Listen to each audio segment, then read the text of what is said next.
सहना भवतु सहनौ भुनक्तु सह वीर्यं करवावहै तेजस्विनावधीतमस्तु मा विद्विषावहै।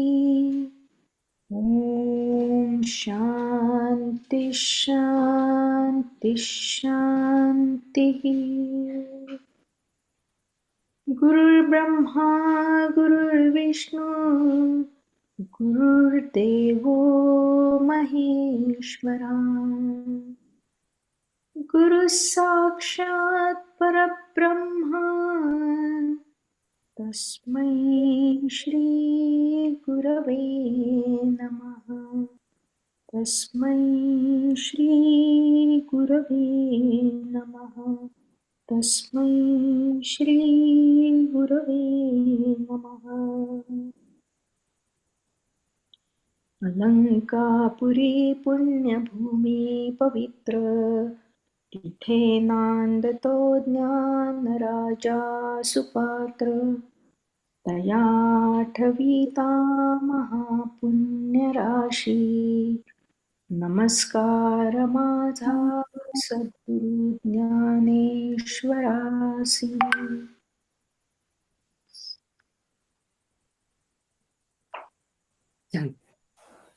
नमस्कार मंडळी, आपला 14वा अध्याय सुरू करूया. त्याच्या आधी आज गोषवारा रवी कुलकर्णी वाचणार आहे. ऐकू येते? ओके. ओके.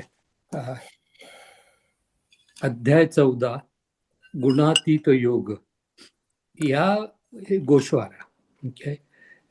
या 4 श्लोकांमध्ये ज्ञान द्वैताकडून अद्वैताकडे आणि सृष्टी निर्मिती हे 3 टॉपिक त्यांनी कव्हर केलेले आहे. ओके. तर ज्ञानामध्ये ओके सर्व ज्ञानामध्ये जे श्रेष्ठ ज्ञान आहे त्याचा ते जाणून घेतल्यानंतर जन्ममृत्यूच्या रहाटगाडग्यामधून मुक्ती पावते ते ज्ञान श्रीकृष्ण अर्जुनास पुन्हा सांगतात. येथे ज्ञानेश्वर हे ज्ञान कसे बाकी सर्व दुय्यम दर्जाच्या ज्ञानापेक्षा कसे श्रेष्ठ आहे या अनेक उपमा देऊन ज्ञानेश्वर महाराज सांगतात. ते म्हणतात की हे ज्ञान अगदी अग्नीसारखे असते, तर बाकीची जी ज्ञान असतात ती गवतासारखी असतात. इतर ज्ञाने संसार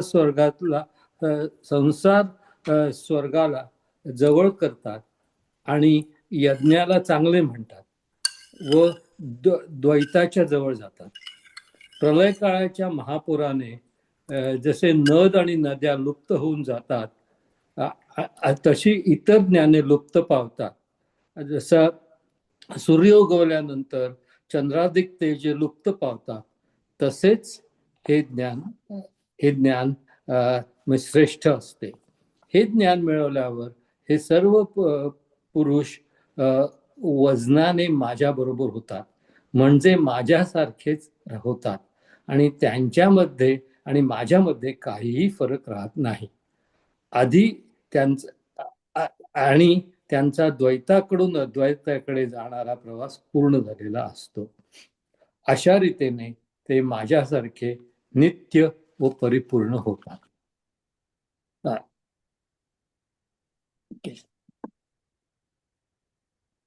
आपण प्रत्येक ठिकाणी जे पाहतो त्याप्रमाणे ज्ञानेश्वर अनेक उपमा देऊन हे अर्जुनास अतिशय सुरसपणाने समजावून सांगतात. तसं बरोबर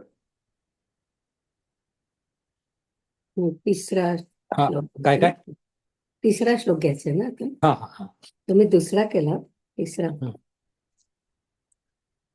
ओके हा महत्व. बरोबर सॉरी ठीक आहे बरोबर हा. आणि आपण घट फुटल्यावर घटाकशा जसे महाकाश होते किंवा दिव्याच्या मूळ ज्योतीत दुसऱ्या अनेक ज्योतीत मिळाल्या असता जसे होते त्याप्रमाणे समज द्वैताची येरझार संपून तो व मी असे दोघे उरतच नाही. श्रीकृष्णाला अर्जुनासारखा शिष्य श्रोता मिळाला याचा खूप आनंद झाला होता. सृष्टी निर्मिती येथे भगवान सृष्टी निर्मिती व सर्व भूतांची उत्पत्ती याबद्दल अगदी सहजपणाने अर्जुनास सांगतात. ओके. महद्ब्रह्म म्हणजे माया आणि त्याच्यामध्ये मी म्हणजे पिता व मी पिता आणि बीज ठेवतो व त्यामुळे सर्व सृष्टी व भूतांची निर्मिती होते. ओके. अज्ञानाला महद्ब्रह्म म्हणतात. विकारांना पुष्कळ वाढवते आणि अज्ञानाला महद्ब्रह्म म्हणतात. हे विकारांना पुष्कळ वाढविते. ओके. थोडंफार इथे सांगितलंय की अव्यक्तवादी जे लोक असतात ते अव्यक्त म्हणतात, सांख्यवादी जे लोक असतात त्याला प्रकृती म्हणतात आणि वेदातले लोक हिला माया म्हणतात. हे अज्ञान आहे आणि अज्ञानाचे स्वरूप जाणून घेणे अतिशय आवश्यक असते. म्हणजे आपल्याला ज्ञानाकडे होण्याच्या प्रवासाची सांगता होऊ शकते. सृष्टी निर्मिती येथे भगवान सृष्टी निर्मिती व सर्व भूतांची उत्पत्ती याबद्दल अगदी सहजपणे अर्जुनास सांगतात. ओके. सर्व शरीरांच्या उत्पत्तीचे कारण माया आहे आणि बीज पेरणारा जो तो मी आहे. माया म्हणजे अक्षर, माया म्हणजे आणि बीज पेरणारा म्हणजे मी म्हणजे पिता. सॉरी, माया म्हणजे माता आणि बीज पेरणारा म्हणजे मी म्हणजे पिता. आणि अशा प्रकारे सर्व सृष्टी, भूते आणि शरीरे यांची निर्मिती मी करीतो. येथे ज्ञानेश्वर अगेन पुन्हा सुद्धा इतर अनेक प्रकारच्या उपमा देऊन हा विषय अतिशय सुंदर प्रमाणे समजावून सांगतात. ओके. मी बाप, महब्रह्म आणि मी बाप महब्रह्म ही आई व अर्जुना जगदंबर सृष्टी हे मूल. ओके. मी नंतर तुमचं झालं ना की मी महत्ब्रह्माबद्दल सांगणार आहे, कारण माधवीचा प्रश्न होता म्हणून. बरोबर. आता पुढे जाऊ शकतो. काय म्हणलीस? महत्ब्रह्माबद्दल मी नंतर सांगणार आहे. ओके, ठीक आहे. माधवीचा प्रश्न होता त्याच्याबद्दल पण सांगणार. आपण पुढे जाऊ शकतो. मी वाचू ना पुढे का थांबू? पुढचं म्हणजे तुमचं आणखीन एक मंत्र आहे ना, थोडंच आहे. ओके. मी बाप, महद्ब्रह्म ही आई व अर्जुना जगदंबर सृष्टी हे मूल. मन, बुद्धी, अहंकार हे पंचमहाभूते ही 8 तत्वे सर्व शरीरात असतात आणि ती एकच असतात. माझ्या या जगाशी पूर्णपणे संबंध असतो आणि त्यातल्या काही उपमा त्यांनी सांगितल्या आहेत. जसा मातीचे मूल घट असतो, जसे कापसाचे नातवंड वस्त्र असते, नाही नाही, हा, घटाचं मूळ माती असतं. या ते बरोबर ना. मातीचे मूळ तुम्ही घट म्हटलं. सॉरी मी सांगितलंय. घटाचं मूळ, हा, घटाचं मूळ माती असतं. नाही या या नातीचे मूल घट असते म्हटलं मी. याच्यात चुकलंय हे? हा, घटाचं मूळ माती असते. नाही मातीपासून मातीचे मूल घट हो, असते ते म्हणजे मूळ घट. नाही म्हणत आहेत, मूल मूळ मातीपासून नाही मूल तयार म्हणाले म्हणत ते. होतं. आहेत. मूल बरोबर आहे, मूल मातीचं मूल. या, चाइल्ड बरोबर आहे. चाइल्ड बरोबर आहे ना. बरोबर आहे या. बरं आहे, बरोबर आहे. या म्हणजे नाही, मी मला वाटतं निलिमाताईंनी मूळ ऐकलं, मूळ हा नाही, मूल नाही म्हणतात. मूल. Okay okay. मी म्हणजे ल जी चढ झाला. उपमा जी घेतली आहे ती पुस्तकातनं घेतली आहे की जसं कापसाचं नातवंड वस्त्र असते, सोने अलंकार दशेला जरी पोचले तरी त्याचं सोने पण जात नाही.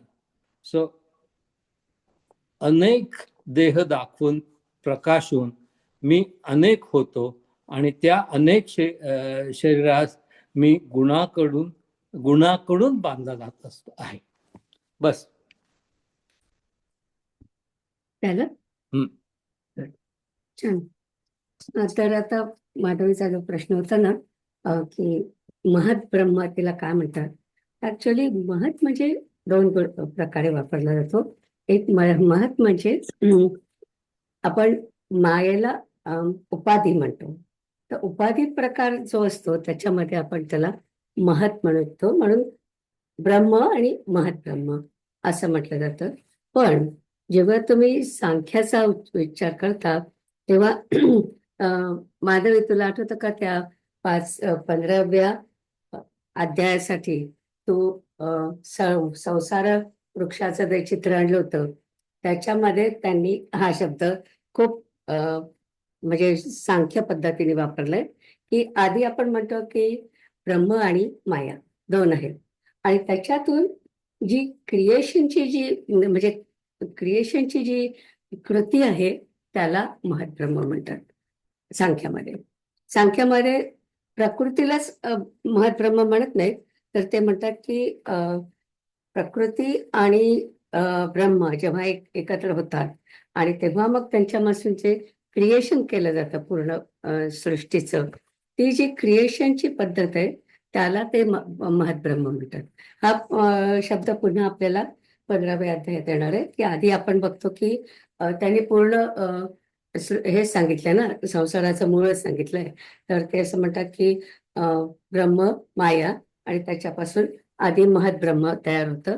महत्ब्रह्म म्हणजे क्रिएशनचे जे काय म्हणायचं, इंटेलिजन्स फॉर क्रिएशन असं आपण त्याला म्हणू.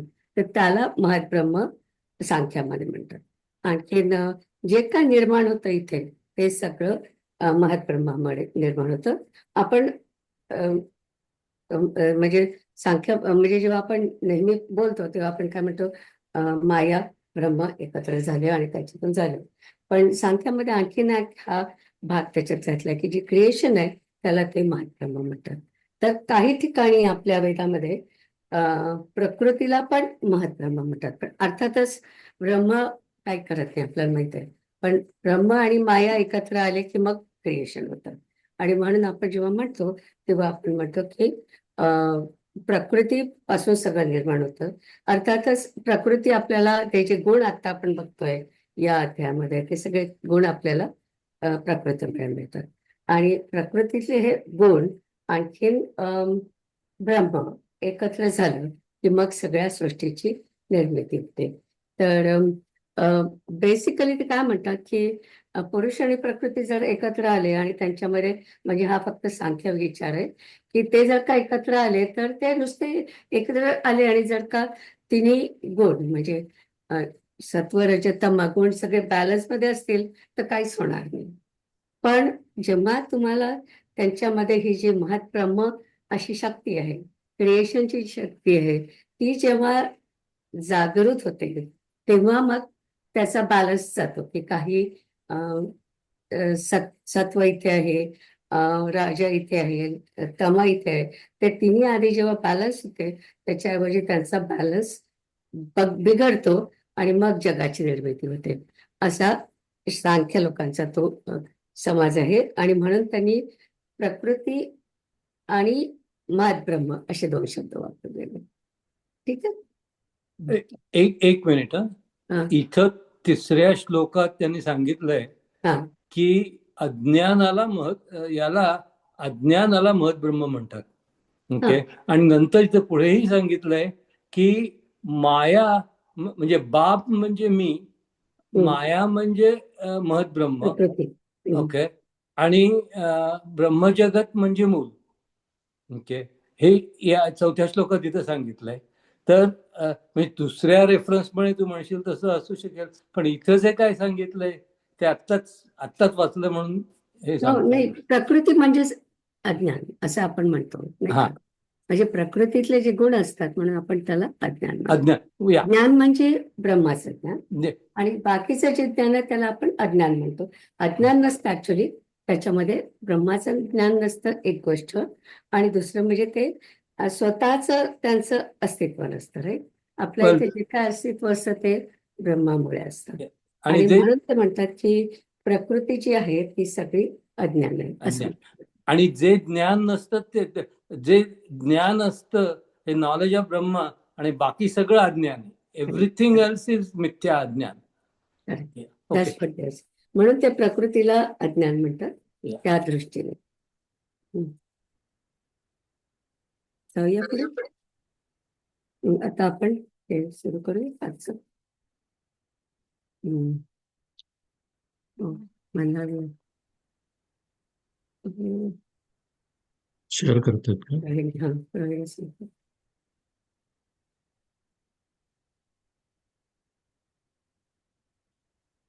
सत्वं रजस्तम इति गुण सत्वं रजस्तम इति गुणा प्रकृती संभवा निबद्धन्ति महाबाहो देहे देहिनम अव्ययम. सत्व रज व तम असे हे गुण आहेत व ही प्रकृती यांची जन्मभूमी आहे. हे महाबाहो, हे गुण देहामध्ये अविनाशी जो देही म्हणजे आत्मा त्याला बंधन करतात असे दिसते. तरी सत्व रज व तम या तिघांनाही गुण म्हणतात आणि प्रकृती ही ती यांची जन्मभूमी आहे. या 3 गुणात सत्वगुण हा उत्तम आहे, रजगुण मध्यम आहे व तमोगुण हा सहज कनिष्ठ आहे. ज्याप्रमाणे एका देहाच्या ठिकाणी 3 अवस्था म्हणजे बाल्य, तारुण्य व वार्धक्य भासतात, त्याचप्रमाणे एकाच अंतःकरण वृत्तीच्या ठिकाणी त्रिगुणत्व भासते असे समज. अथवा हिणकस धातू सोन्यात मिळवला असता जसे जसे त्या सोन्याचे वजन वाढत जाते तसे तसे सोने 5 रुपये तोळा किमतीपर्यंतच्या कसाचे हलके होते. आता हे त्यांच्या काळात सांगतात. 5 रुपये तर आपल्याला नाही मिळणार अजून. आळसामुळे सावधपणा नाहीसा झाल्यावर मग गाढ झोप दृढ होऊन बसते. त्याप्रमाणे अज्ञानाचा अंगीकार करून बाहेर पडलेली वृत्ती ज्या वेळेस फैलावते त्यावेळेस ती सत्व रज होऊन तम देखील होते. अर्जुना, यांना गुण असे म्हणतात असे समज. आता हे गुण आत्म्याला कसे बांधतात ते वर्म दाखवतो.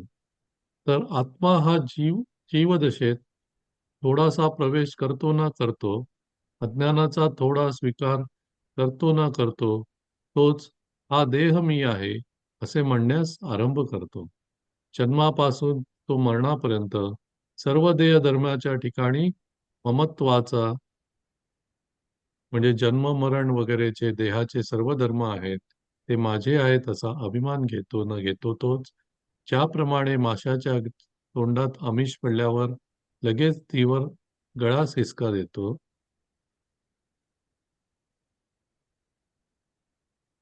तरी सत्व रजतम तिघांचीही हे नाम आणि प्रकृती जन्म भूमिका यया. येत सत्वते उत्तम रजते मध्यम तीही माझी तम सावी या धारे.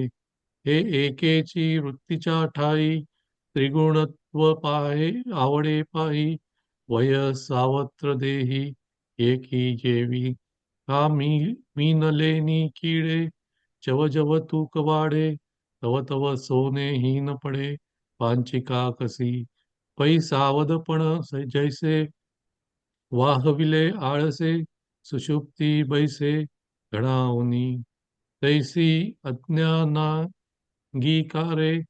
निघाली वृत्ती विखुरे ते सत्व रजद्वारे तमही होय अर्जुना गा जाण यया नाम गुण आता दाखवू कोण बांधती ते तरी क्षेत्रज्ञ दशे आत्मा मोटका पैसे हे देहजमी ऐसे मूर्त करी हा जन्म मरणांती देहधर्मी समस्ती ममत्वाची सुती घेन ना जव जैसी मिनाचा तोंडी पडेना जव उडी तव गळ आसुडी चळ पारदी तत्र सत्व तत्र सत्वं निर्मलत्वात् प्रकाशकमनामयं सुखसंगेन बध्नाति पध्नाति ज्ञानसंगेन च अनघ बद्ध. त्याप्रमाणे सर्व सत्वगुण निर्मल असल्यामुळे प्रकाश करणारा व उपद्रवरहित आहे. त्याप्रमाणे सत्वगुण निर्मल असल्यामुळे प्रकाश करणारा वा उपद्रवरहित आहे. हे पापरहिता तो सत्वगुण सुखाच्या मी सुखी व ज्ञानाच्या मी ज्ञानी या दोन पाशांनी प्राण्याला बद्ध करतो. आता ते काय सांगतात की तिन्ही सत्व रजत तमाचे गुण आपल्याला ते सांगणार आहे. तर त्यांनी म्हटलं की आत्म्याला हे बांधतं, तर बांधतं कसं? तर आता आपले जे पुढचे मंत्र आहेत त्याच्यामध्ये प्रत्येकामध्ये श्लोकांमध्ये ते तसं सांगणार की हे कसं बांधतं. तर तुम्ही ज्ञानी आहे किंवा मी सुखी आहे असे जे काय भावना असते त्याच्यामुळे तो आत्मा बद्ध होतो. म्हणजे असं आपल्याला वाटत राहतं की वा माझे सगळे सत्वगुण माझे मी खूप ज्ञानी आहे असा एक अहंकार येतो. तर पुढे त्या अहंकाराबद्दलही बोलतात, पण तशा प्रकारे सत्वगुणामुळे आत्मा बांधला जातो. आता पुढच्या मंत्रामध्ये सॉरी पुढच्या श्लोकामध्ये ते सांगतील आपल्याला की रजगुण कसा बांधतो आणि त्याच्या पुढच्या श्लोकामध्ये ते सांगतात की तमगुण कसा बांधतो. ठीक आहे. त्याप्रमाणे सत्वगुणरूपी पारद्याकडून सुखरूपी व ज्ञानरूपी पाश ओढले जातात. मग हरिण जसा पारद्याच्या पाशात अडकतो तसा तो सुख आणि ज्ञान या पाशात अडकतो. नंतर ज्ञानाने चरफडावयास लागतो व जाणीवरूपी लाथा जाणतो आणि अरे आपल्या पाशी असलेले आपले आत्मसुख आपणच व्यर्थ घालवतो.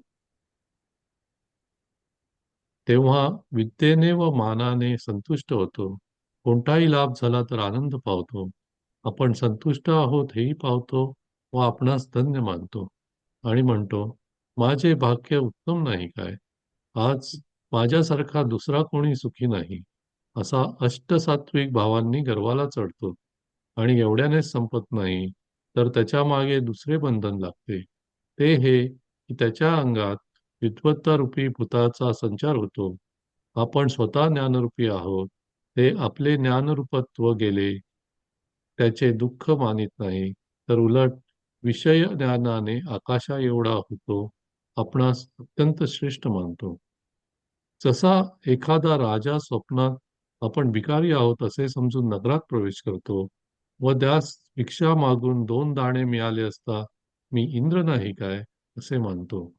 अर्जुना, देहातील जो आत्मा त्याने देहाशी तादात्म्य केल्यावर त्याला बाह्य ज्ञानाने तसे होऊ लागते. संसार संबंधी शास्त्रे तो जाणतो, यज्ञविद्या त्यात समजते. फार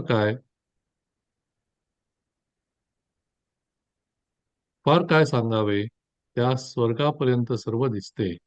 आणि सांप्रत माझ्या वाचून दुसरा कोणी जाणता नाही व माझे चित्त हे चातुर्यरूपी चंद्राला आकाश आहे असे म्हणतो.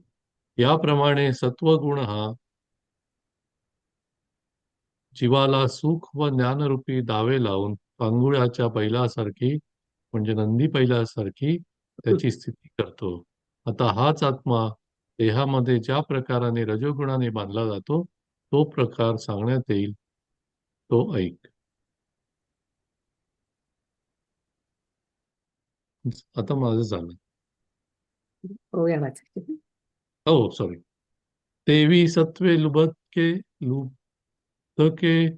सुखज्ञानाची पाशिके ओढी जती मग खुडके भृगु जैसा मग ज्ञाने चडफडी जाणीवेचे खुर फोडी स्वयं सुख हे धाडी हाती जे का तेव्हा विद्यमाने तोखे लाभ मात्रे हरिखे मी संतुष्ट हेई देखे लागो लागे म्हणे भाग्यना माझे आजी सुखी नाही तुझे विकाराष्टके पुंजे सात्विकाचेनी आणि येणे हिनसरे लांकण लागे दुसरे चे वित्वत्तेचे भरे भूतांगी आपणची ज्ञानस्वरूप आहे ते गेले हे दुःख न वाहे ही विषय ज्ञाने होय गगना एवढा रावो जैसा स्वप्नी रंकपणे रिगे धानी तो तो दो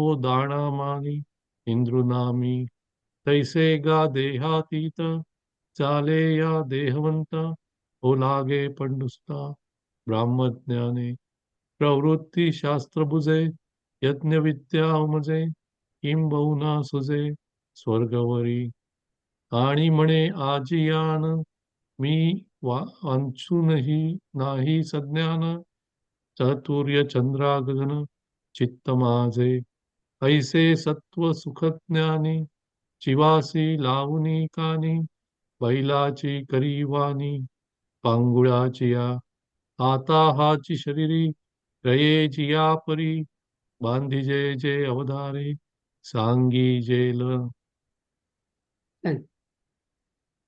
आता कोण मृणाल वाचते ना?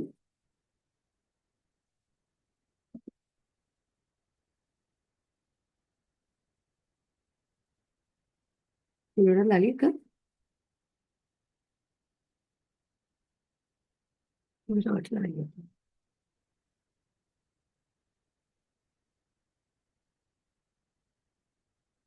Anyway, कोणीतरी वाचते? मी वाचू का? वाचू का?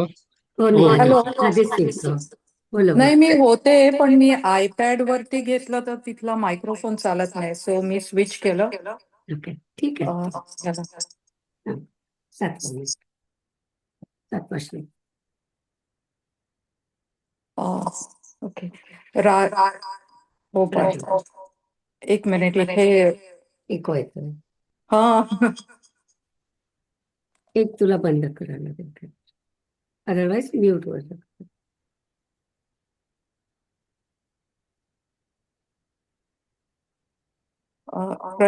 अरे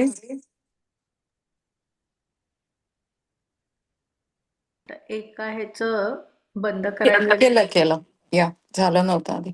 ओके.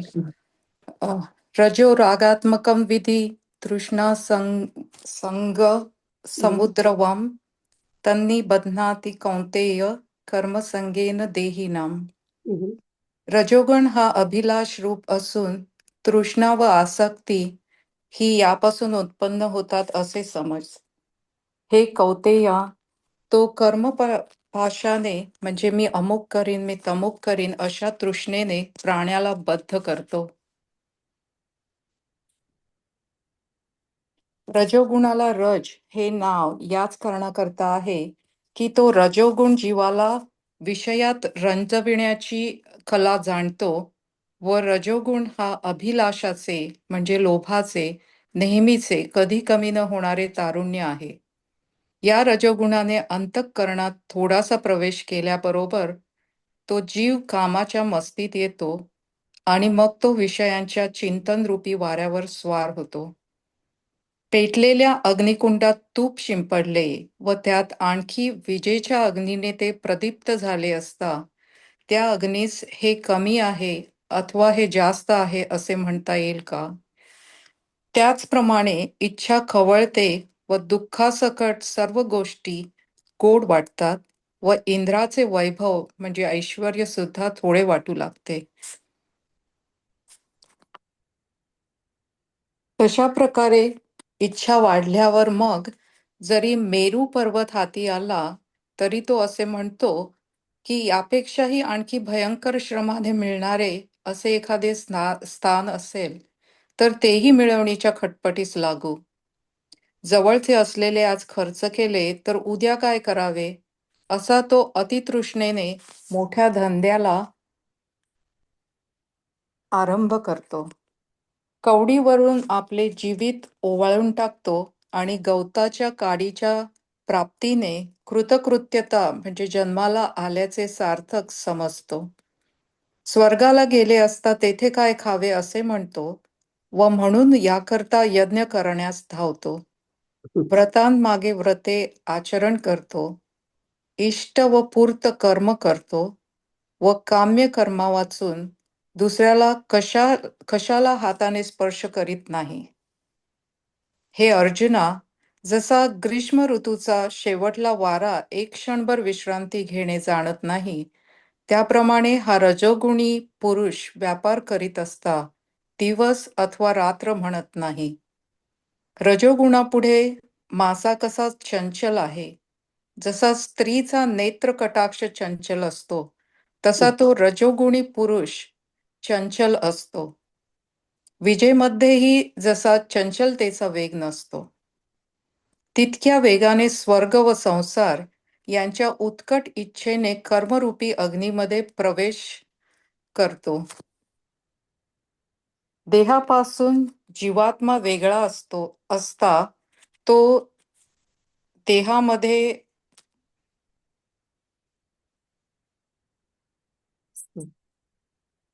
तो देहामध्ये असतो तेव्हा तृष्णेची बेडी आपल्या पायामध्ये अडकवून याप्रमाणे व्यापाराचा खाटाटोप आपल्या गळ्यात अडकवून घेतो. देहधारी जो आत्मा त्यास देहामध्ये असताना हे रजोगुणाचे भयंकर बंधन असते. आता तमोगुणाचे कौशल्य ऐक.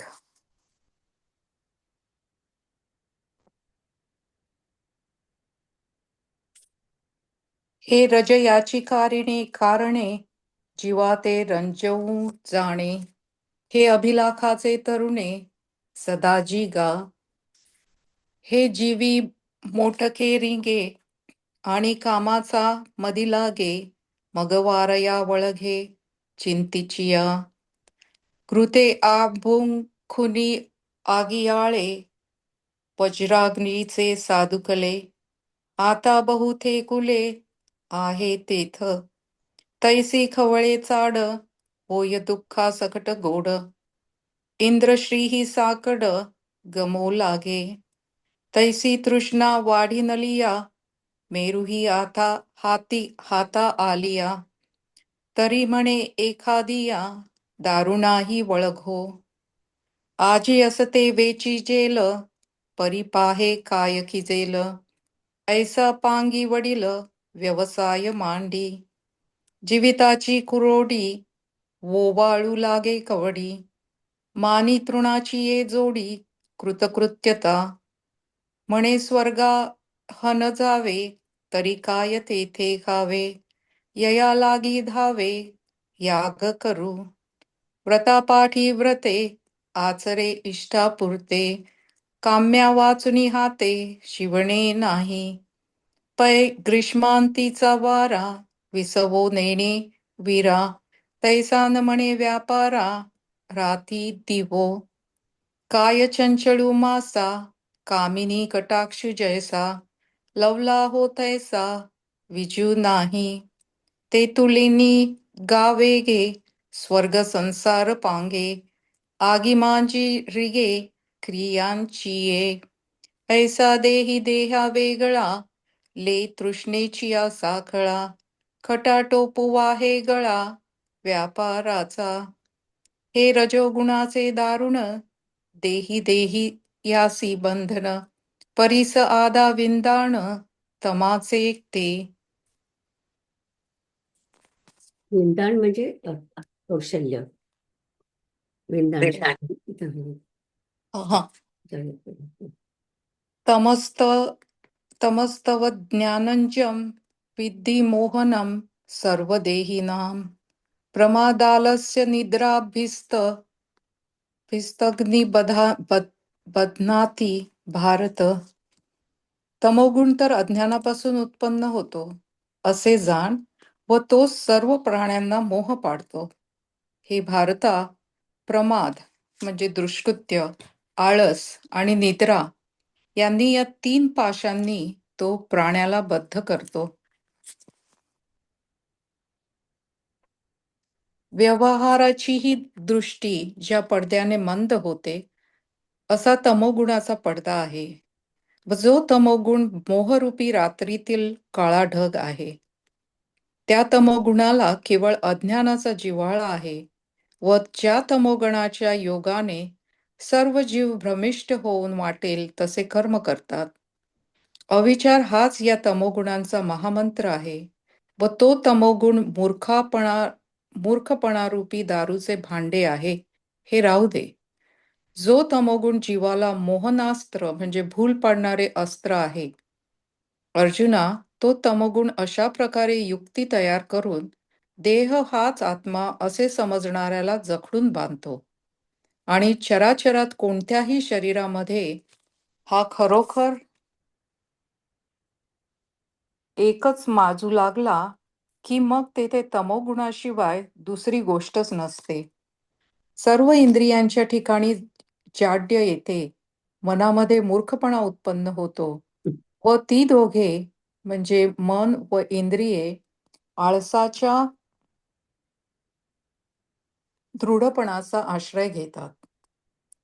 तो अंगाला आळेपिळे देतो व कोणतेही काम करण्याविषयी त्याला कंटाळा असतो व एका पाठीमागून एकसारख्या नुसत्या जांभया देतो. अर्जुना, त्याचे डोळे जरी उघडे असले तरी त्याला दिसत नाही व कोणी हाक मारली नाही तरी ओ म्हणून उठतो. जमिनीवर पडलेल्या धोंड्यास जसे एका बाजूहून दुसऱ्या बाजूला फिरणे माहीत नसते, त्याप्रमाणे तो मारलेली मुरकुंडी केव्हाही सोडत नाही. पृथ्वी पाताळात जावो अथवा आकाश अंगावर कोसळून पडो, परंतु उठावे हा विचार मनात येण्याचे त्यास माहीत नसते. आळसामुळे सुस्त पडले असता योग्य काय अथवा अयोग्य काय हे सर्व तो अंतःकरणात आठवत नाही व जेथे पडला असेल तेथे लोळावे अशी त्याची बुद्धी असते. तो दोन्ही तळहात वर करून गाल धरतो आणि दोन्ही गुडघ्यात डोके घालतो आणि निद्रेविषयी त्याच्या अंतःकरणात चांगली आवड असते आणि झोप यावयास लागली म्हणजे सर्व सुखही तुच्छ आहे असे तो म्हणतो. ब्रह्मदेवाचे आयुष्य मिळावे आणि मग निजूनच राहावे यापासून दुसरा नादच नाही.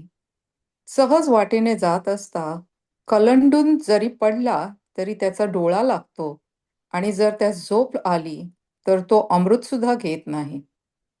जसा एखादा आंधळा रानाहून कामाला निघाला म्हणजे तो कोणीकडे जाईल व कुठे पडेल याचा नेमच नसतो, त्याप्रमाणे हा तमोगुणी पुरुष द्वेषाच्या आवेशात कोणत्या एखाद्या वेळी काम करण्यास निघाला असता काय करील याचा नेम नाही.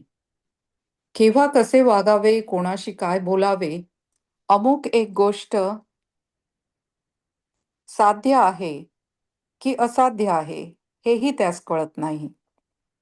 अरे, ज्याप्रमाणे पतंग हा सर्व वणवा मी आपल्या पंखानेच पुसून घ्यावा या उत्कट इच्छेने वणव्यात उडी घालतो,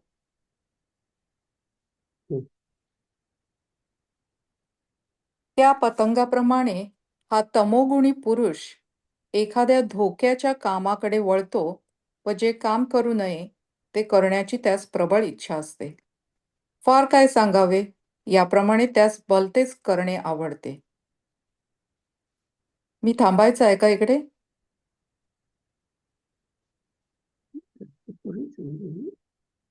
नाही, ऍक्च्युली ते तेवढं संपवायचंय. ओके, या तेच मला वाटलं, पण I didn't want to override. याप्रमाणे तमोगुण हा निद्रा, आळस व प्रमाद या 3 प्रकारांनी निरुपाधिक व शुद्ध अशा आत्म्याला बांधतो. ज्याप्रमाणे अग्नीने लाकूड व्यापले असता अग्नी हा लाकडाच्या आकाराचा दिसतो, अथवा पोकळी ही घटात सापडली असता तिला घटाकाश म्हणतात. अथवा ज्यावेळी सरोवर पाण्याने भरलेले असते तेव्हा त्यात चंद्राचे बिंब प्रतिबिंबित होते व त्याप्रमाणे चंद्र सरोवरात बांधला गेल्यासारखं वाटतो, तसे आत्मत्व हे गुणात भासल्यामुळे आत्मा हा गुणांनी बांधल्यासारखा वाटतो.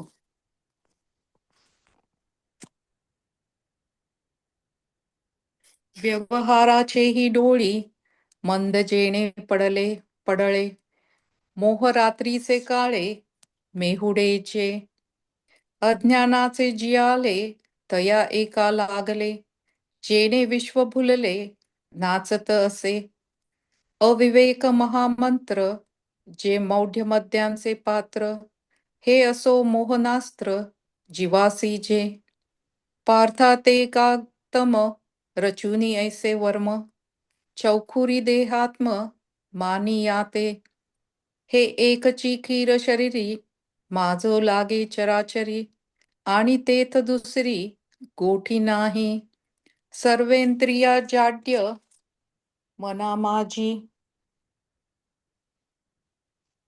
माझी मौढ्य, माल्हाती दार्ढ्य आलस्याचे, आगे आग मोडामोडी कार्यजाती अनावडी, नुसती परवडी जांभयांची, उघडियाची दिडी देखणे नाही किरीटी, नाळवितांची उडी वो म्हणोनी, पडलीये थोडी नेणे कानी मुरडी, तयाची मुरकंडी उकलू नेणे, पृथ्वी पाताळी जाओ का आकाशही वरी येवो, परी उठणे हा भावो उपजो नेणे, उचितानुचित आघवे झांसुरता नाठवे जिवे, जेथिंसा तेथ लोळावे ऐसी मेधा, उभवुनी करतळे पडी घाये कपोळे, पायांचे शिरियाळे मांडू लागी, आणि निद्रेविषयी चांगू जीवी हाती लागू, झोपी जाता स्वर्गू वावो म्हणे, ब्रह्मायू होईजे मग निजे लियाची आसिजे, हे वाचुनी तुझे व्यसन नाही, वाटा जाता वोघे कल्लांताही डोळा लागे, अमृतही परिनेघे जरी नीद आली, तेवीची आक्रोश पळे व्यापारे कोणे एके वेळे, निघाले तरी आंधळे रोवे जैसे, केधवा कैसी रहाटावे कोणैसी काय बोलावे, हे ठाकते की नागवे हेही नेणे, वणवामिया आघवा पांखेची पिसोनी घेयावा, पतंगू या हावा घाली जेवी, तैसा वळघे सहसा अकरणीच दिवसा, किंबहुना ऐसा प्रमाद रुचे, एवं निद्रालस्य प्रमादी तम इहि त्रिविंदी, बांधे निरुपाधी चोखटाते, जैसा वरी काष्टी भरे ते दिसे काष्टाकारे, व्योम घटे आवरे ते घटाकाश, नाना सरोवर भरले ते चंद्रत्व तेथे बिंबले, तैसी गुणाभासी बांधले आत्मत्व गमे. आता मी वाचायचंय. हो. मनीषा. हम्म. सत्वं सुखे संजयति रज कर्मणि भारत, ज्ञानमावृत्य तु तमः प्रमादे संजयत्युत, रजस्तमश्चाभिभूय सत्वं भवति भारत, रजः सत्व तमश्चैव तमः सत्वरजस्तथा. हे भारता, सत्वगुण सुखाच्या ठिकाणी व रजोगुण कर्माच्या ठिकाणी आसक्ती उत्पन्न करतो, आणि तमोगुण तर ज्ञानाला झाकून प्रमादाच्या ठिकाणी आसक्ती उत्पन्न करतो. हे अर्जुना, रज व तम यांना जिंकून सत्व बळावतो. सत्व व तम यांना जिंकून रज आणि रज व सत्व यांना जिंकून तम वाढतो. परंतु कफ व वात यास मागे सारून जेव्हा पित्त देहात व्यापते, तेव्हा ते पित्त देहाला जसे संतप्त करते, अथवा पावसाळा व उन्हाळा यास जिंकून हे गेल्यावर जेव्हा थंडीच दिसते, तेव्हा आकाश हे थंडगार असे होते.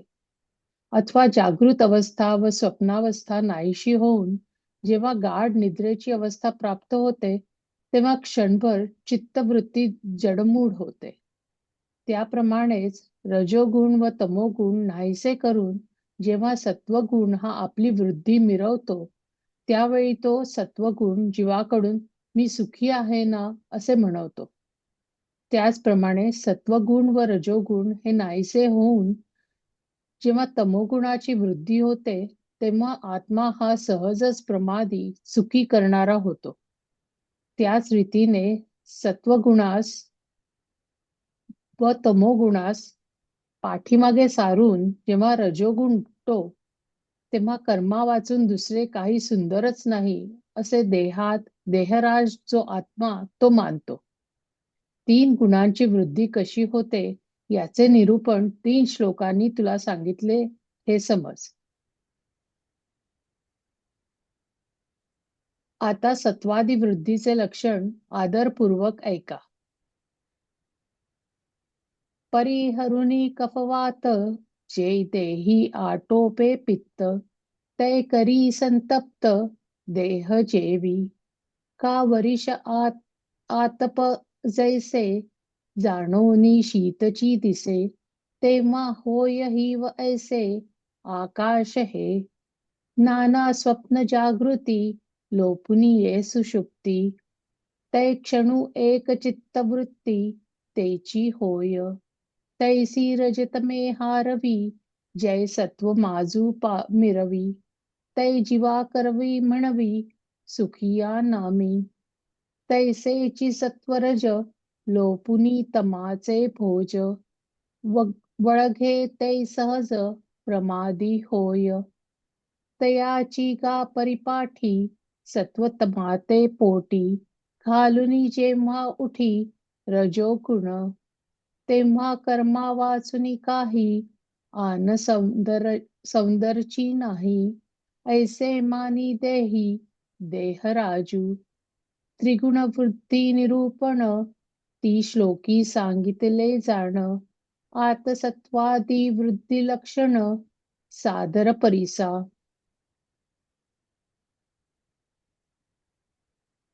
सर्वद्वारेषु देहस्मिन् प्रकाश उपजायते, ज्ञान यदा तदा विद्या विद्बुद्ध सत्तमित्युत. लोभः प्रवृत्तिरारंभः कर्मणाशम स्पृहा, रजस्तैतानि जायन्ते विवृद्धे भरतर्षभ. अप्रकाशो प्रवृत्तिश्च प्रमादो मोह एव च, तमस्येतानि जायन्ते विवृद्धे कुरु नन्दन. यदा सत्त्वे प्रवृद्धे तु प्रलये याति देहभृत्, तदोत्तमविद्या लोकान् मलान् प्रद्यते. रजसि प्रलयं गत्वा कर्मसङ्गीषु जायते, तथा प्रलीनस्तमसि मूढयोनिषु जायते. या देहामध्ये सर्व इंद्रियांच्या ठिकाणी प्रकाश म्हणजे ज्ञान जेव्हा उत्पन्न होते, तेव्हा सत्वगुणाची वृद्धी झाली आहे असे जाणावे. हे भरतश्रेष्ठा, रजोगुण अधिक झाला असता लोभ प्रवृत्ती, पुढे येईल ते कर्म करण्याकडे कल, अचाट कर्माचा आरंभ, दुर्धर अभिलाष, विषयाची लालसा ही उत्पन्न होतात. हे कुरुनंदना, तमोगुण अधिक झाला असता अविवेक, अप्रवृत्ती, प्रमाद आणि मोह ही निर्माण होतात. सत्वगुणाची वाढ असताना जर मनुष्य मृत्यू पावला तर तो ज्ञानी व शुद्ध अशा लोकांमध्ये जन्म पावतो. रजोगुणाची वाढ असताना मरण पावल्यास कर्मासक्तीने युक्त अशा मनुष्यलोकी जन्म पावतो. त्याचप्रमाणे तमोगुणाची वृद्धी असताना मरण पावल्यास पुरुष लोह, लोष्ट, पाषाण इत्यादी ज्ञानहीन योनींमध्ये जन्म पावतो. हे महत्वाचं आहे. आपलं काय होतं 3 गुणांमुळे शेवटी, हे महत्वाचं आहे नाही का? हो. जाऊया पुढे. बाबा अर्जुना, रजोगुण व तमोगुण यांच्यावर जय मिळवून जेव्हा सत्वगुण या देहात वाढतो तेव्हा जी लक्षणे होतात ती अशी असतात की वसंत ऋतूत ज्याप्रमाणे सुवास कमलाच्या पाकळ्यांमध्ये न मावता बाहेर पडतो तशी बुद्धी आतमध्ये न मावता बाहेर पडते. सर्व इंद्रियांच्या अंगणात विवेक पहारा करतो व हातापायांच्या ठिकाणी खरोखरच डोळे होतात. म्हणजे हात पाय हे कर्मेंद्रिय असूनही त्यांना चांगले व वाईट निवडण्याची शक्ती येते. राजहंसापुढे दूध व पाणी यांचे मिश्रण ठेवले असता त्या राजहंसाच्या चोचीचे टोक जसे त्या मिश्रणातील दूध व पाणी यांची वेगळी करते, त्याप्रमाणे पापपुण्य निवडण्यात इंद्रियेच परीक्षा करणारी होतात व त्यावेळेला अरे अर्जुना, इंद्रिय निग्रह हाच आपण होऊन सेवा चाकरी करीत असतो. जे ऐकू नये ते कानच वर्ज्य करतात, जे पाहू नये ते दृष्टीच टाकून देते, ज्याचा उच्चार करू नये ते जीवच टाळते. दिव्यापुढे जसा काळोख पळावयास लागतो त्याप्रमाणे इंद्रियांसमोर निषिद्ध विषय येत नाही. पावसाळ्याच्या दिवसात जसा महानदीला अपरंपार पूर येतो त्याप्रमाणे सर्व शास्त्रात बुद्धी पसरते. अर्जुना, पौर्णिमेच्या दिवशी ज्याप्रमाणे चंद्राचा प्रकाश आकाशात सर्वत्र पसरतो त्याप्रमाणे ज्ञानात वृत्ती सर्वत्र पसरते. वासना एकत्र होतात. एक ब्रह्मप्राप्तीविषयीच काय ती वासना असते.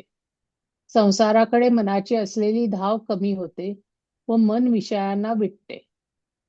याप्रमाणे सत्वगुण वाढतो तेव्हा ही लक्षणे खरोखर दिसतात आणि अशा स्थितीत जर मृत्यू घडला तर जशी घरामध्ये विपुल संपत्ती आहे आणि त्याचप्रमाणे त्या संपत्तीवाल्याची वृत्ती उदार असून त्याच्या अंगी धैर्य आहे, तर मग इहलोकात कीर्ती आणि परलोकात सुख त्यास का मिळू नये? अथवा सुकाळ धान्य व जल यांची विपुलता प्राप्त होऊन मेजवानीचा प्रसंग यावा आणि त्याच वेळी आपले आवडते मनुष्य जे मृत होऊन गेलेले असल्यामुळे ज्याच्या भेटीचा बिलकुल संभव नव्हता असे आवडते मनुष्य स्वर्गातून पाहुणे म्हणून यावे. अर्जुना, मग त्या चांगल्या गोष्टीला दुसरी जोड आहे काय? त्याप्रमाणे सत्वगुणाच्या वृद्धीत मरण आले असता तो सत्वगुणाने स्वभावता युक्त अशा जन्माशिवाय दुसरीकडे कोठे जाईल? कारण की आपल्या गुणांनी श्रेष्ठ असा जो चांगला सत्वगुण तो बरोबर घेऊन जो पुरुष भोगांना योग्य असे हे शरीर टाकून निघतो असा तो जो अकस्मात जातो तो पुन्हा सत्वाचाच नवा होतो. त्याला पुन्हा सत्वगुणाने युक्त असा जन्म मिळतो. फार काय सांगावे, त्याला ज्ञानी पुरुषांमध्ये जन्म मिळतो. राजा हा राजेपणाने डोंगरावर गेला असता त्याचा राजेपणात काही कमीपणा येईल का? अर्जुना, सांग बरे. अथवा अर्जुना, या गावातील दिवा शेजारच्या गावात नेला असता तेथे तरी तो दिवाच आहे. त्या दिवाच्या तेजाप्रमाणे त्याच्या सत्वगुणाचे निर्मलत्व प्रकाश ज्ञानासह विशेषच वाढते व त्याची बुद्धी विवेकावर पोहू लागते. महत्त्वादी अनुक्रमाचा विचार करून अखेरीस विचार करणारा त्या विचारांसकट ज्या ब्रह्मस्वरूपात लीन होतो. वेदातीत गीतेत 13व्या अध्यायात 5-6 श्लोकात सांगितल्याप्रमाणे 36 तत्वे मानली आहेत. त्यांच्या मते जे ब्रह्म सदतीसावे आहे, सांख्यात 24 तत्वे मानली आहेत, म्हणून त्यांच्या मते जे ब्रह्म 25वे आहे, आणि सत्वगुणादी 3 गुणास नाहीसे करून जे स्वभावतः चौथे आहे, असे जे ब्रह्म सर्व असून सर्वात उत्तम आहे, ते ब्रह्म ज्या कुलात सुलभ झाले आहे, त्यांच्या बरोबर त्या कुलात त्यास निरुपम देह मिळतो. हे पहा, याचप्रमाणे ज्यावेळी तमोगुण व सत्वगुण खाली तोंड करून बसतात, कमी होतात, व रजोगुण वेळेला वृद्धी पावतो, तेव्हा रजोगुण शरीररूप गावात आपल्या कार्याचा धुमाकूळ घालतो. त्यावेळी त्या शरीरात लक्षणांचा असा उदय होतो. पसरलेली बाहुटळ निरनिराळ्या पदार्थांचे बरे वाईट व न पाहता एकीकरण करते. त्याप्रमाणे इंद्रियांना विषयांमध्ये मोकळीक असते. परस्त्री वगैरेंशी प्रसंग आला असता या गोष्टी शास्त्र निषिद्ध आहेत असे त्यास वाटत नाही. मग तो शेळीप्रमाणे इंद्रियांना बरे वाईट विषय सरसकट चारतो. तेथपर्यंत त्या रजोगुणी पुरुषाचा लोभ स्वेच्छाचारीपणाचा धुमाकूळ घालतो व दुसऱ्याच्या वस्तू लुबाडताना जेवढ्या वस्तू प्राप्त करून घेणे अशक्य असते, तेवढ्या वस्तू शिल्लक राहतात. आणि अर्जुना, कोणताही धंदा समोर आला असता, करण्याचा प्रसंग आला असता, तो धंदा करण्याविषयी मनाचा कल तो मागे घेत नाही. त्याप्रमाणे एखादे मंदिर बांधावे अथवा अश्वमेध यज्ञ करावा असा अघटित नाद घेऊन उठतो. शहरेच वसवावीत, जलाशय वगैरे पाण्याचे साठे बांधावेत व नाना प्रकारचे मोठे बगीचे लावावेत, अशा अचाट कर्मांना आरंभ करतो आणि इहलोकींचे व परलोकीचे भोग मिळवण्याच्या कामात पुरे म्हणत नाही. समुद्र दुर्भर खरा, पण तो या रजोगुणी पुरुषाच्या अभिलाषांपुढे हार खाईल. अग्नीला कितीही जळण घातले तरी त्याची तृप्ती होत नाही, असा तो दुर्भर आहे खरा, परंतु त्या पुरुषाच्या अभिलाषांच्या दुर्भरत्वापुढे अग्नीची 3 कवड्या किंमत नाही. असे त्याच्या अभिलाषांच्या ठिकाणी दुर्भरत्व असते.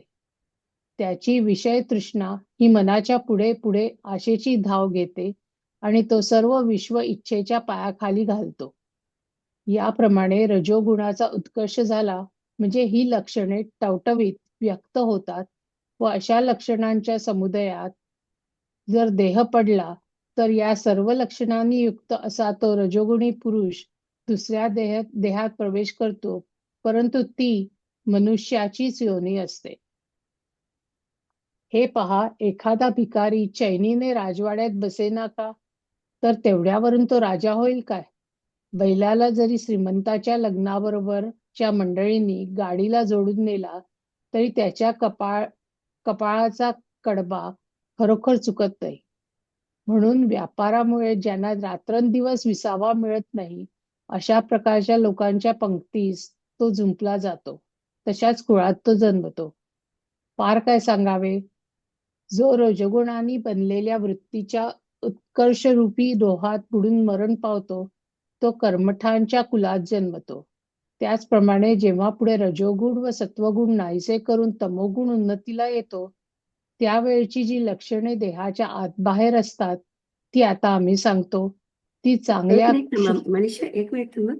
हो. आपली आज थोडासा वेळ होणार आहे, पण आपण हे संपवूया, थांबूया. म्हणजे तुमचं जेवढं आहे ना तेवढं आपण वाचून मग आज थांबूया. थोडस 5 ओके. मिनिटं होतील, जास्त. हो, चालेल. चालेल. मग मी सगळं वाचू ना आधी? हो हो, सगळं ओके. वाचून घ्या आणि तुमचे म्हणजे ओव्या पण वाचून घ्या, मग आपण थांबूया. कारण ओके. मग नंतर गॅप आहे ना थोडी. हो. चालेल. त्यावेळेस जी लक्षणे देहाच्या आत बाहेर असतात, ती आता आम्ही सांगतो. ती चांगल्या क्षोत्रबळाने लक्षपूर्वक ऐक. तर जसे अमावास्येच्या रात्रीचे आकाश सूर्य व चंद्र यांनी रहित असते, तसे त्याचे मन होते. त्याप्रमाणे अंतःकरण पूर्णपणे विचारशून्य व रिकामे असते व तेव्हा त्या अंतःकरणात सारासार विवेकाची गोष्ट नाहीशी होते. बुद्धी जडपणात धोंड्यालाही दाद देत नाही, मागे सारते येतपर्यंत तिने मऊपणा टाकलेला असतो आणि त्याची स्मरणशक्ती देशोधडी झालेली दिसते. शरीराच्या आत बाहेर अविवेकाचा अतिरेक ढळढळीत दिसतो व त्या तमोगुणाच्या ठिकाणी एकट्या मूर्खपणाची देवघेव होते. तमोगुणी पुरुषाच्या इंद्रियरूपी दारासमोर आचार भ्रष्टतारूपी हाडे रोवलेली असतात. त्यावरून हा निश्चितच तमोगुणी आहे असे समजले जाते. या तमोगुणी पुरुषाच्या क्रिया आचार भ्रष्टतेकडे जातात, म्हणजे तो मरेपर्यंत भ्रष्टाचरण करतो. आणि पहा, आणखी त्याच्या ठिकाणी एक लक्षण दिसते, ते हे की जसे घुबडास अंधारातच दिसते, त्याप्रमाणे या तमोगुणी पुरुषास वाईट कर्मे करण्यात चित्ताला स्फुरण चढते. त्याप्रमाणे निषिद्ध कर्म म्हटले की वाटेल त्या निषिद्ध कर्म करण्याच्या उत्कट इच्छेत सापडतो व ती निषिद्ध कर्माविषयी इच्छा पूर्ण करण्याकरता त्याची इंद्रिये धाव घेतात. हा तमोगुणी पुरुष दारू न पिता झोकांड्या खातो, संनिपात वायूशिवाय बरळतो आणि वेडा मनुष्य जसा प्रेमा वाचून भुलतो तसा हा भुलतो. त्याचे चित्त तर नाहीसे झालेले असते, पण ती उन्मनी अवस्था नाही. याप्रमाणे जे उन्मत्तकारक मोहाकडून वश केले जातात, फार काय सांगावे. जेव्हा तमोगुण आपल्या सामुग्रीने पूर्णपणे वाढतो तेव्हा तो अशी ही चिन्हे पोचतो आणि ह्याच तमोगुणाच्या उन्नतीचा प्रसंग असताना जर मरणाचे ठिकाण प्राप्त झाले तर तो तमोगुणी पुरुष तितक्याच तमोगुणासह पुढला जन्म घेतो. मोहरीचे झाड आपला मोहरीपणा बियात साठवून मग जर आपले अंग टाकील, ते मोहरीचे झाड मरेल व त्या बीजापासून जो अंकुर फुटेल त्याला मोहरीपणाशिवाय दुसरी गोष्ट आहे काय? अग्नी हा दिव्याची ज्योत होऊन अग्नीपासून दिवा लावल्यावर मग तो पहिला अग्नी जरी विझला तरी विझेना का? कारण की ज्या ठिकाणी त्या दिव्याची ज्योत लागेल त्या ठिकाणी तो पूर्वीचा सगळा अग्नी आहे. म्हणून तमाच्या मोठे संकल्पाला बांधून म्हणजे तामस संकल्प करीत असताना ज्याचा देह पडतो त्याला पुन्हा तमाचाच देह मिळतो. आता असे हे पुष्कळ बोलून काय करावयाचे आहे? जो तमाच्या उत्कर्षात मरण पावतो तो पशु, पक्षी अथवा झाड किंवा किडा होतो. हो. हे वर्णन खूप मस्त आहे. पै रजतम बीजये सत्व गादेही इये वाढता चिन्हे तिये ऐसी होती जे प्रज्ञा आंतुलीकडे न समाती बाहेरी बोसंडे वसंती पद्मखंडे धृती जैसी सर्वेंद्रियांचा अंगणी विवेकी करी राबडी साचची करचरणी होती डोळे राजहंसा पुढे चाचूचे आगरकडे तोडी जेवी झगडे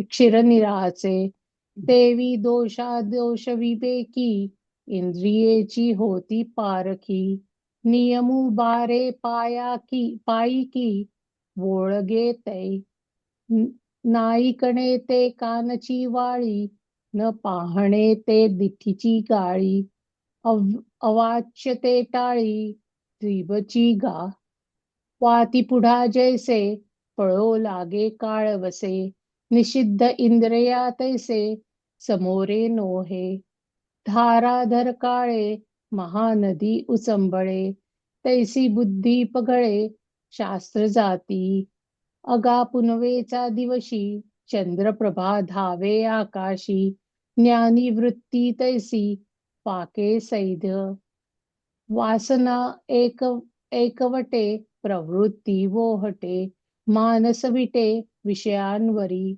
एव सत्व वाढे तैहे चिन्ह पुढे आणि निधनही पडे तेव्हाची जरी. तरी जैसीची घरची संपत्ती आणि तैसीच औदार्य धैर्य वृत्ती, मा परत्रा आणि कीर्ती कानो हावे. का पाहालेनी स्वयाने जालया परगुणे, पडियतेत ये पाहुणे स्वर्गोनिया.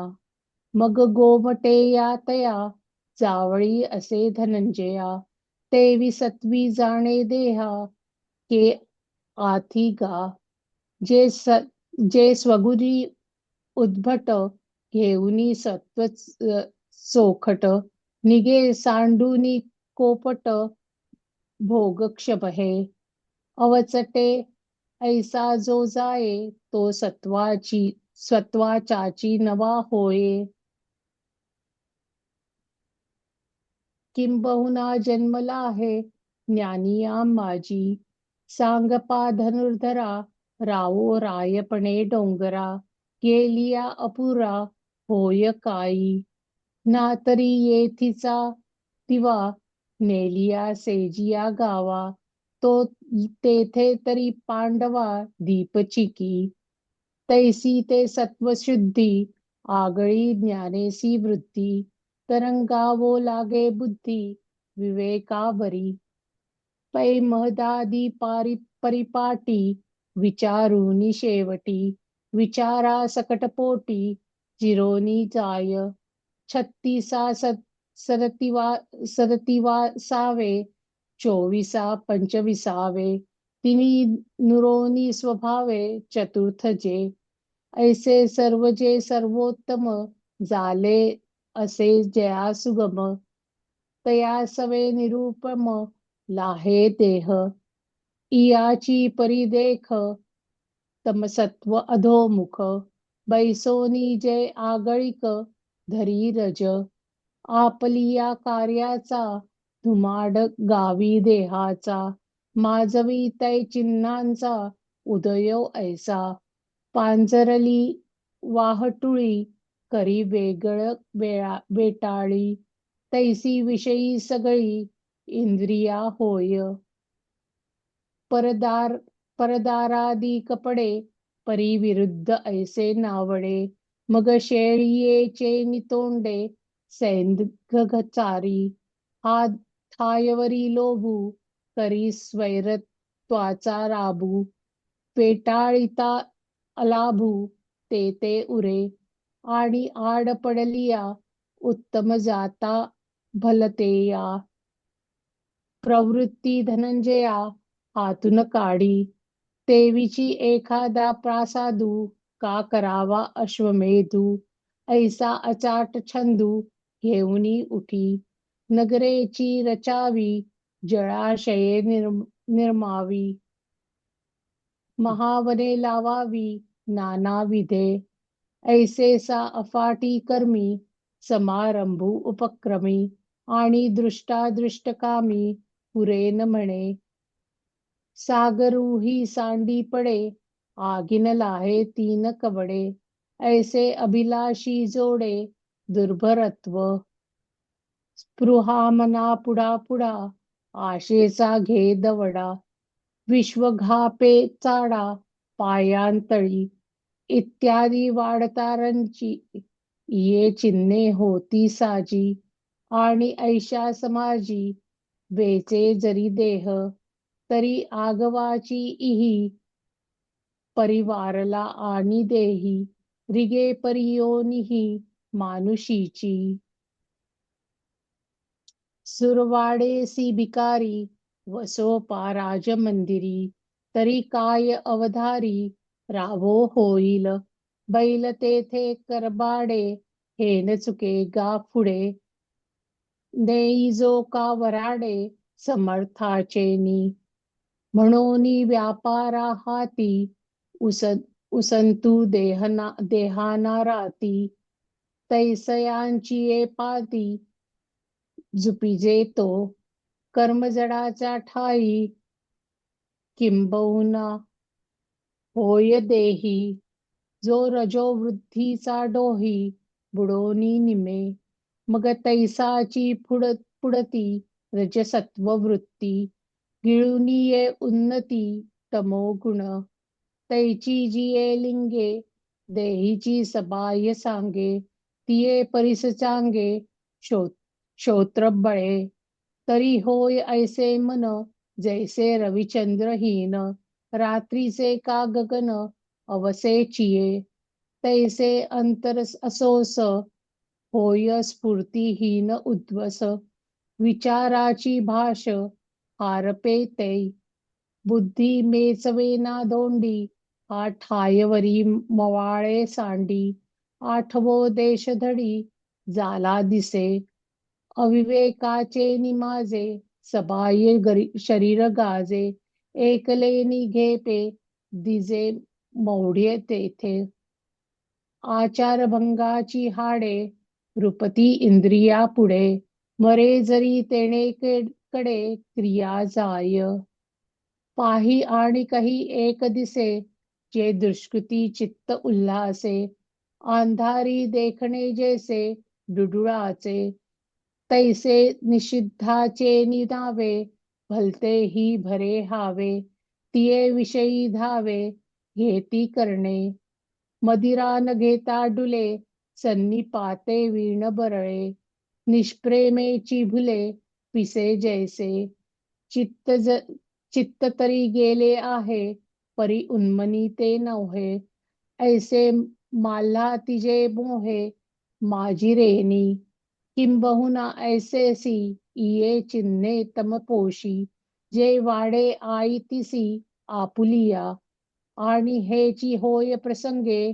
मरणाचे जरी खागे तरी ते तुले निरिगे तमेसी तो राई राई पण बीजी साठवुनिया अंग त्याची मग विरूढे ते दुजी गोठी आहे गा पे होऊनी दीप कलिका येरू आगी विजो का जेथ लागे तेथ असका तोची आहे म्हणून तमाची येलोथे बांधोनिया संकल्पाते देय जायते मागवते तमाचेची होय आता काय येणे पवे जो तमो वृद्धी मृत्यूला आहे तो पशु का पक्षी होये झाड का कृमी छान छान झालं. वाचलं.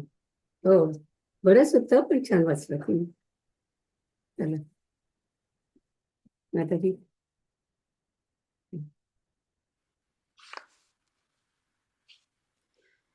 आता विश्वात्मके देवे येणे वाग्यज्ञे तोषावे तोषो नियामज द्यावे पसाय दान हे जे खळांची व्यंकटी सांडो तया सत्कर्मी रती वाढो भूता परस्परे पडो मैत्र जीवांचे दुरितांचे तिमिर जावो विश्वस्वधर्म सूर्ये पाहो जो जे वांछील तो ते लाहो प्राणिजात वर्षत सकळ मंगळी ईश्वर निष्ठांची मांदियाळी अनवरत भूमंडळी भेट तू भूता चला कल्पतरूंचे आरव चेतना चिंतामणीचे गाव बोलते जे अर्णव पियुषांचे चंद्रमेजे अलांछन मार्तंड जे तापहीन ते सर्वाही सदा सज्जन सोय रे होतू किंबहुना सर्वसुखी पूर्ण हो नीतिही लोकी भजी जो आदिपुरुषी अखंडित आणि ग्रंथोपजीविये विशेषी लोकीये दृष्टादृष्ट विजये होवावेजी येथ म्हणे श्री विश्वेश्वरा हा होईल दान पसाओ येणे वरे ज्ञान देवो सुखिया झाला सुखिया झाला सुखिया झाला. ओम पूर्णमद पूर्णमिदं पूर्णात् पूर्णमुदच्यते पूर्णस्य पूर्णमादाय पूर्णमेवावशिष्यते. ॐ शान्ति शान्ति शान्तिः. हम्म.